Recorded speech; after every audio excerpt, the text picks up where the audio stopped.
यही सपना है तेरा, तूने पहचाना है। Hello everyone, welcome to NEET guide official. Guys, आज की इस वीडियो में हम बात करेंगे कि आप नीट 2023 को बहुत अच्छे मार्क्स के साथ कैसे क्रैक कर सकते हैं। पूरे साल आपको किस तरह से प्रिपरेशन करनी है, कौन कौन सी बुक्स को फॉलो करना है, अगर आपको कोई कोचिंग ज्वाइन करनी है तो कौन सी ज्वाइन करनी चाहिए, कौन सी कोचिंग बेस्ट है आपके लिए। इसके साथ ही हम बात करेंगे कि आपको कौन कौन से रिसोर्सेज को फॉलो करना चाहिए, मतलब कौन सी बुक्स को पढ़ना चाहिए, कौन सा स्टडी मटेरियल लगाना चाहिए।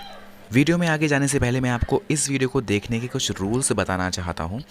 पहली चीज़ ये कि आप अपने पास में पेन एंड पेपर को लेकर के बैठिए। जो भी मैं आपको बताता हूँ तो प्लीज़ उसे नोट डाउन ज़रूर कीजिएगा एंड अपने हेडफोन्स लगा लीजिए। देखिए गाइस, अगर आप अपनी प्रिपरेशन अगले मंथ यानी कि अप्रैल से स्टार्ट कर रहे हैं तो आपको 2023 के मई मंथ तक अराउंड 14 महीने आपके पास हैं, जो कि सफिशिएंट टाइम है आपके 11th और 12th के सिलेबस को थॉरली कवर करने के लिए। तो किसी कारणवश अगर आपका 11th ख़राब हो गया है तो आपको टेंशन लेने की बिल्कुल भी ज़रूरत नहीं है। सो गाइस, इस वीडियो के बेसिकली 2 पार्ट्स होंगे। पहले पार्ट में हम डिस्कस करेंगे कि आपको कौन सी कोचिंग ज्वाइन करनी चाहिए, ऑफलाइन ज्वाइन करनी चाहिए या ऑनलाइन ज्वाइन करनी चाहिए, ऑनलाइन में आपके लिए बेस्ट कोचिंग कौन सी है। दूसरे पार्ट में हम डिस्कस करेंगे कि आपको कौन कौन से रिसोर्सेज को फॉलो करना है, कौन कौन सी बुक्स को फॉलो करना है और कैसे करना है। चलिए गाइस, अब बात करते हैं कि आपको ऑनलाइन कोचिंग ज्वाइन करनी चाहिए या ऑफलाइन ज्वाइन करनी चाहिए। गाइस, ऑफलाइन और ऑनलाइन दोनों के ही अपने अपने एडवांटेजेस और डिसएडवांटेजेस हैं, लेकिन पर्सनली मुझे ऑनलाइन ज़्यादा बेहतर लगती है।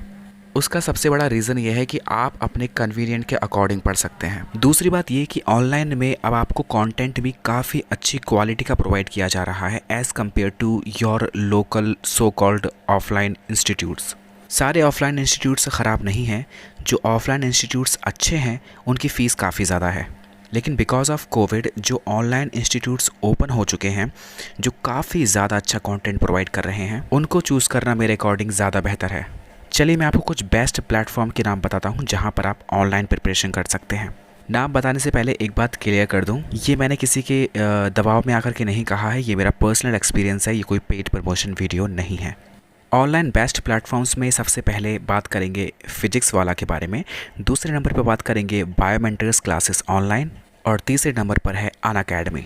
हालांकि अनअकैडमी बायोमेंटर एंड फिजिक्स वाला की कंपैरिजन में काफ़ी ज़्यादा कॉस्टली भी है, फिर भी मैंने उसको लिस्ट में इसलिए शामिल किया है बिकॉज अनअकैडमी पर कोटा और दिल्ली के बहुत सारे टॉप टीचर्स पढ़ा रहे हैं जिन्होंने ऑलरेडी नीट में टॉप रैंक्स प्रोड्यूस करी हैं। और बायोमेंटर एंड फिजिक्स वाला बहुत ही अच्छे प्लेटफॉर्म है उन स्टूडेंट्स के लिए जो कि ज़्यादा हाई फीस अफोर्ड नहीं कर सकते। तो आप अपने कन्वीनियंस के अकॉर्डिंग इनमें से किसी भी प्लेटफॉर्म को चूज़ कर सकते हैं। ये तो हो गया कि आपको कौन सी ऑनलाइन कोचिंग ज्वाइन करनी चाहिए। अब बात करते हैं ऑफलाइन में कौन सी कोचिंग आपके लिए बेस्ट रहेगी। ऑफलाइन में ज्वाइन करने से पहले 2-3 बातों का ध्यान रखिएगा। जिस भी ऑफलाइन कोचिंग में आप एडमिशन लेना चाहते हैं वहाँ से पढ़े हुए बच्चों से आप एक बार ज़रूर बात कर लीजिएगा, बिकॉज मेजॉरिटी कोचिंग्स में ऐसा होता है कि वहाँ पर बच्चों के ग्रुप्स बना दिए जाते हैं। जो बच्चे ज़्यादा अच्छा परफॉर्म करते हैं उनको टॉप बैचेस में पढ़ाया जाता है जिन्हें अच्छे टीचर्स पढ़ाते हैं, और जो वाकई के टीचर्स होते हैं उन पर कुछ ख़ास ध्यान नहीं दिया जाता है। और यही मुझे ऑफलाइन का सबसे बड़ा डिसएडवांटेज लगता है। लेकिन ऑनलाइन में ऐसा कोई भी डिस्क्रिमिनेशन नहीं होता है। मैं इसके बारे में ज़्यादा कमेंट नहीं कर सकता कि कौन सी ऑफलाइन कोचिंग आपके लिए बेस्ट रहेगी, क्योंकि मैंने हमेशा ऑनलाइन ही प्रिपरेशन करी है। सो किसी पर्टिकुलर ऑफलाइन कोचिंग के बारे में वही स्टूडेंट्स बता सकता है जो ऑलरेडी वहाँ से पढ़ चुका है। ये तो हो गई कि आपको कौन सी कोचिंग ज्वाइन करनी चाहिए। अब बात करते हैं कि आपको पढ़ाई कैसे करनी है। सबसे पहले बात करते हैं रिसोर्सेज और बुक्स और स्टडी मटेरियल के बारे में, उसके बाद बात करेंगे कि आपको उन्हें कैसे यूटिलाइज़ करना है। गाइस, जो भी बुक्स के नाम मैं आपको बताता हूँ सारी बुक्स के लिंक आपको डिस्क्रिप्शन में मिल जाएंगे, तो वहाँ से आप इजीली राइट बुक को परचेज़ कर पाएंगे और सारी बुक्स के नाम लिख लीजिएगा। सबसे पहले बात करते हैं फिजिक्स के बारे में। फिजिक्स में आपके पास 2 ऑप्शन अवेलेबल हैं। पहला है किसी कोचिंग का स्टडी मटेरियल या फिर DC पांडे। याद रखिएगा, इन दोनों में से एक ही चीज़ आपको यूज़ करनी है और उसे कंप्लीट करना है। मटेरियल में अगर मैं बात करूँ तो आप एलन या आकाश का मटेरियल परचेज़ कर सकते हैं या फिर उसके PDF डाउनलोड कर सकते हैं। इंटरनेट पर बहुत सारी वेबसाइट्स हैं जहाँ से आप फ्री ऑफ कॉस्ट डाउनलोड कर सकते हैं।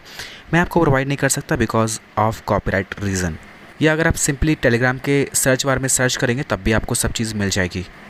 इसके अलावा फिजिक्स के अंदर आपको NCERT एग्जाम्पलर सॉल्व करनी है, उसके सारे ऑब्जेक्टिव सॉल्व करने हैं। इसके साथ ही फिजिक्स की प्रीवियस क्वेश्चंस की आप बुक ले सकते हैं। आशीष अरोड़ा सर ने जो बुक लिखी है जिसका डिटेल रिव्यू मैं जल्द ही बनाने वाला हूँ, क्योंकि मेरे पास वो बुक अवेलेबल है। उस बुक की ख़ास बात यह है कि उसके आपको हर सोल्यूशन का QR कोड दे रखा है, जहाँ से आप वीडियो सोल्यूशन देख सकते हैं या फिर डिटेल एक्सप्लेनेशन उस बुक के अंदर भी अवेलेबल है। इसके साथ ही फिजिक्स की NCERT में जो इन टेक्स्ट क्वेश्चन दे रखे हैं वो भी आपने सॉल्व करने हैं। और रही बात NCERT रीडिंग की, तो आपके पास सफिशिएंट टाइम है। अगर आप एक बार सारी NCERT को रीड कर सकते हैं तो बहुत अच्छा रहेगा। जो एक्स्ट्रा पॉइंट मिलते हैं उन्हें आप अपने नोट डाउन कर लीजिए नोट्स के अंदर, और फिर आपको अपने नोट्स का ही मल्टीपल रिवीजन करना है। फिजिक्स में इसके अलावा आपने कुछ भी करने की ज़रूरत नहीं है। अब बात करते हैं केमिस्ट्री के बारे में। सबसे पहले बात करते हैं इनऑर्गेनिक केमिस्ट्री के बारे में। इनऑर्गेनिक केमिस्ट्री में आपको periodic table and chemical bonding बहुत अच्छे से करनी है, डिटेल में करनी है। उसके लिए आपको अपने नोट्स को फॉलो करना है। और इनऑर्गेनिक के बाकी सारे चैप्टर्स के लिए NCERT आपको 100% कवर करनी है और उसे बार बार मल्टीपल टाइम रिवाइज़ करना है।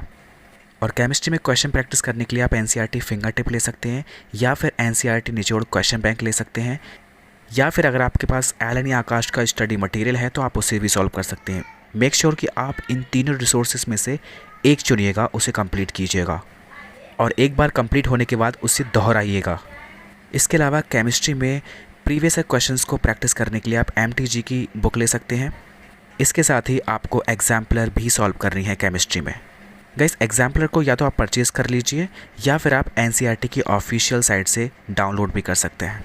बाय द वे, सारी बुक्स के लिंक आपको डिस्क्रिप्शन में मिल जाएंगे, तो वहाँ से आप इजीली परचेज़ कर पाएंगे। उसके बाद बात करते हैं ऑर्गेनिक केमिस्ट्री के बारे में। ऑर्गेनिक केमिस्ट्री में IUPAC, आइसोमेरिज्म और GOC फर्स्ट एंड सेकेंड, ये चैप्टर्स आपको बहुत डिटेल में करने हैं और इन पर बेस्ड बहुत सारे क्वेश्चंस प्रैक्टिस करने हैं, बिकॉज ये चैप्टर पूरी की पूरी ऑर्गेनिक केमिस्ट्री की जान है। और इसके अलावा जितने भी चैप्टर हैं वो सारे के सारे आपने NCERT से रीड करने हैं। ऑर्गेनिक में आप एक एडिशनल काम कर सकते हैं। जितनी भी रिएक्शंस दे रखी हैं NCERT के अंदर, हाइड्रोकार्बन से लेकर के एमीन्स तक, उन सभी को आप एक सेपरेट नोटबुक में नोट डाउन कर लीजिए और उसे मल्टीपल टाइम रिवाइज़ कीजिए, बिकॉज ऑर्गेनिक से जो रिएक्शंस हैं NCERT की बहुत बार रिपीट हो चुकी हैं एग्ज़ाम के अंदर। इसके अलावा ऑर्गेनिक केमिस्ट्री में आपको NCERT इन टेक्स्ट क्वेश्चन ज़रूर सॉल्व करने हैं और साथ ही NCERT एग्जाम्पलर भी सॉल्व करनी है। और प्रीवियस क्वेश्चन तो मैं आपको ऑलरेडी बता ही चुका हूँ। अब बात करते हैं फिजिकल केमिस्ट्री के बारे में। गाइस, फिजिकल केमिस्ट्री में NCERT इतनी ज़्यादा इंपॉर्टेंट नहीं है, जो आपके नोट्स हैं वो बहुत इंपॉर्टेंट हैं। तो जो नोट्स हैं उन्हें आप मल्टीपल टाइम रिवाइज़ कीजिए। जितने भी फॉर्मूले दे रखे हैं उनको एक सेपरेट नोटबुक में नोट डाउन कर लीजिए और उस बुक को रेगुलर बेसिस पर रिवाइज़ करते रहिए, बिकॉज नीट में जो फिजिकल केमिस्ट्री से क्वेश्चन आते हैं वो बहुत ही ईजी होते हैं, बेसिक होते हैं और फॉर्मूला बेस्ड होते हैं। चूँकि आपके पास टाइम काफ़ी ज़्यादा है तो आप फिजिकल की भी NCERT अगर एक दो बार पढ़ सकते हैं तो बहुत अच्छा रहेगा। जो भी एडिशनल पॉइंट हैं आप अपने नोट्स में इनकलकेट कर लीजिए। और क्वेश्चंस की प्रैक्टिस करने के लिए मैं ऑलरेडी आपको बता चुका हूँ, एग्जाम्पलर मस्ट है, NCERT इन टेक्स्ट क्वेश्चन ज़रूरी है, और उसके बाद में NCERT फिंगर टिप या फिर NCERT निचोड़ या फिर किसी कोचिंग का स्टडी मटेरियल। अब बात करते हैं सबसे इम्पॉर्टेंट टॉपिक के बारे में, that is biology section. Biology में अगर आपको 360 आउट ऑफ 360 चाहिए तो आपको थोड़ी सी अपनी नॉलेज को बढ़ाना पड़ेगा। तो उसके लिए आपने क्या करना है, जो आपके टीचर सिलेबस कवर कराते हैं, जो नोट्स बनवाते हैं वो बहुत इंपॉर्टेंट है, उनको मल्टीपल टाइम रिवाइज़ कीजिए। जब आपके नोट्स बहुत अच्छे से आपको याद हो जाएंगे, उसके बाद आपको NCERT जब रीड करेंगे आप, तो आपको NCERT बहुत ईजीली समझ आ जाएगी। एंड फिर आपको कुछ नहीं करना है, आपने NCERT को ही पढ़ना है। उसके अलावा आपको कुछ भी करने की ज़रूरत नहीं है। इनफैक्ट जो नोट्स के अंदर आपके इम्पॉर्टेंट कुछ इन्फॉर्मेशन होती है उसे भी आप NCERT में ही नोट डाउन कर लीजिए और बार बार NCERT को पढ़िए।